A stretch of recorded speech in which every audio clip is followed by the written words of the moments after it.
নমস্কাৰ এই মুহূৰ্তত অসমৰ প্ৰত্যেকগৰাকী জনতালৈ দিবলৈ ওলাইছো ডাঙৰ খবৰ। আজি হৈছে 5 নৱেম্বৰ। আজি অসমৰ লাখ লাখ দুখীয়াসকললৈ কেইখনমান চৰকাৰী আঁচনিলৈ দিবলৈ ওলাইছো ডাঙৰ খবৰ। তো যিসকল মানুহে ভিডিঅ'টোত ক্লিক কৰিছে অনুগ্ৰহ কৰি ভিডিঅ'টো স্কিপ নকৰি প্ৰথমৰ পৰা শেষলৈ চাই থাকিব, কিয়নো এইটো ভিডিঅ'ৰ মাজত PM কিষাণ আঁচনিৰ পৰা আৰম্ভ কৰি PM ইণ্টাৰ্ণশ্বিপ আঁচনিলৈ কেইখনমান গুৰুত্বপূৰ্ণ খবৰ আপোনালোকক প্ৰদান কৰিম। অনুগ্ৰহ কৰি ভিডিঅ'টোত ক্লিক কৰিছো যদি ভিডিঅ'টো স্কিপ নকৰি প্ৰথমৰ পৰা শেষলৈ চাই থাকিব। লগতে মোৰ চেনেলত নতুন হ'লে প্লিজ চেনেলটো ছাবস্ক্ৰাইব কৰি মোৰ লগত থাকিব। তো বলক ভিডিঅ'টো আৰম্ভ কৰি আজি প্ৰথমটো গুৰুত্বপূৰ্ণ খবৰৰ বিষয়ে বিস্তাৰিত জানি লওঁ। আজি প্ৰথমটো গুৰুত্বপূৰ্ণ খবৰ হ'ল PM ইণ্টাৰ্ণশ্বিপ আঁচনিলৈ। তো এইখন আঁচনিত কোনবোৰ মানুহে আবেদন কৰিব পাৰিব, আবেদন কৰাৰ পিছত কি লাভ হ'ব সবিস্তাৰে আপোনালোকক জনাই আছোঁ। অনুগ্ৰহ কৰি ভিডিঅ'টো শ্বেয়াৰ কৰি দিব। তো আপোনালোকে মোবাইল স্ক্ৰীনত চাব পাৰিছে চৰকাৰৰ ফালৰ পৰা PM ইণ্টাৰ্ণশ্বিপ আঁচনিলৈ এনেকৈ এখন আপডেট প্ৰদান কৰিছে। তো ইয়াতে লিখা আছে financial assistant and benefit of the PM internship scheme. তো যিসকল মানুহে PM ইণ্টাৰ্ণশ্বিপ আঁচনিত আবেদন কৰিব সেইসকল মানুহক প্ৰদান কৰিব আৰ্থিক সাহায্য। তাৰপিছত 1 নম্বৰত কৈছে 5000 মান্থ ষ্টিপেণ্ড। তো এইখন আঁচনিত আবেদন কৰাৰ পিছত প্ৰতি মাহতে 5000কৈ টকা নিজৰ বেংক একাউণ্টত লাভ কৰিব। কিন্তু PM ইণ্টাৰ্ণশ্বিপ আঁচনিত কেৱল শিক্ষিত নিবনুৱা যুৱক যুৱতীসকলে কৰিব পাৰিব আবেদন।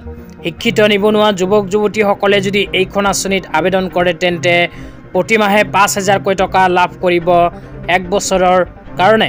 তাৰপিছত কৈছে 6000 অন টাইম গ্ৰাণ্ট। তো ইয়াৰ উপৰিও 6000কৈ টকাৰ এককালীন সাহায্য লাভ কৰিব এইখন আঁচনিৰ জৰিয়তে। 3 নম্বৰত কৈছে ইঞ্চুৰেঞ্চ আণ্ডাৰ প্ৰধানমন্ত্ৰী জীৱন জ্যোতি যোজনা এণ্ড প্ৰধানমন্ত্ৰী সুৰক্ষা বীমা যোজনা। তো এইখন আঁচনিত আবেদন কৰাৰ পিছত প্ৰধানমন্ত্ৰী জীৱন জ্যোতি বীমা আৰু সুৰক্ষা বীমা যোজনাত আপোনাৰ নাম অন্তৰ্ভুক্ত হৈ যাব। তাৰপিছত কৈছে মিনিমাম 6 মান্থ প্ৰফেশ্যনেল এক্সপিৰিয়েঞ্চ। তো এইখন আঁচনিত আবেদন কৰাৰ পিছত ভাৰতৰ 500টা শীৰ্ষ কোম্পানীত যুৱক যুৱতীসকলক মিনিমাম 6 মাহৰ পৰা আৰম্ভ কৰি 12 মাহ পৰ্যন্ত প্ৰদান কৰিব প্ৰশিক্ষণ। তো ভাৰতৰ 500টা শীৰ্ষ কোম্পানীত প্ৰশিক্ষণ প্ৰদান কৰি যুৱক যুৱতীসকলক আৰ্থিক দিশত টনকিয়াল হোৱাৰ বাবে প্ৰদান কৰিব কৰ্ম সংস্থাপন। তো যিসকলে যুৱক যুৱতীয়ে আঁচনিখনত আবেদন কৰিব বিচাৰে অনুগ্ৰহ কৰি ভিডিঅ'টোৰ কমেণ্ট বক্সত কমেণ্ট কৰি জনাই দিব।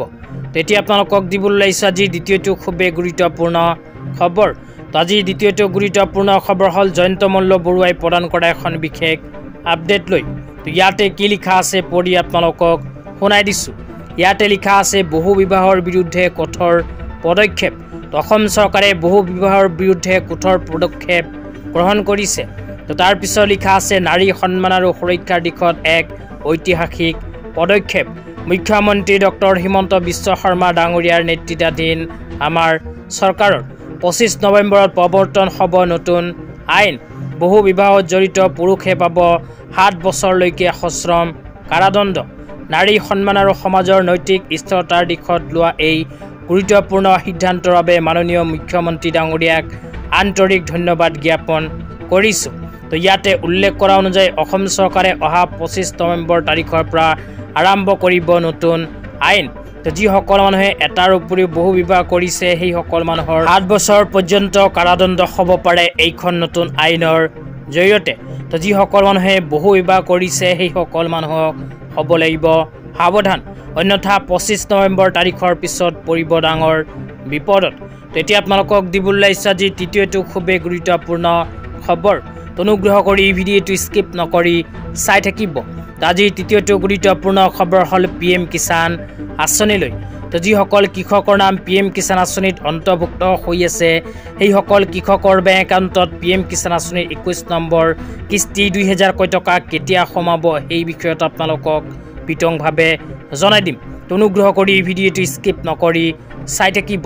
তো বহুতে হয়তো কৈ আছে যে PM কিষাণ আঁচনি টকা নৱেম্বৰ মাহৰ ভিতৰত সোমাব, আজি সোমাব, পৰহি সোমাব বা 10 তাৰিখত সোমাব।